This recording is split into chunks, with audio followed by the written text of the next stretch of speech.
Hendrix Klaasen এটা কি করলেন? বিরাট কোহলির সহজ ক্যাচ ফেলে দিলেন, আর সেখানেই মূলত হেরে গেছে সানরাইজার্স হায়দ্রাবাদ। ১৯ বলে ৩০ রানে তখন বেঁচে যায় নবম ওভারে বিরাট কোহলি।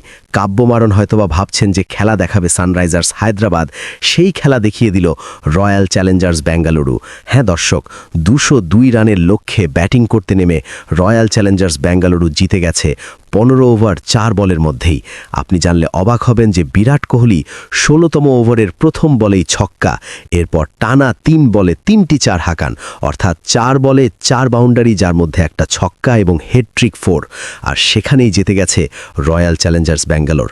উল্লেখ্য, প্রথমে ব্যাটিং করতে নেমে শুরুতেই ব্যর্থ অভিষেক শর্মা, ব্যর্থ হয়েছেন ট্রেভিস হাইড।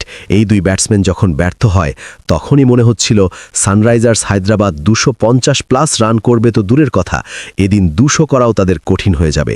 তবে ঈশান কিষান অধিনায়ক একাই খেলেছেন ৩৮ বলে ৮০ রানের চোখ ধাঁধানো ইনিংস, যে কারণে শেষ পর্যন্ত তারা ২০১ রানের লড়ুক সংগ্রহ দাঁড় করায়।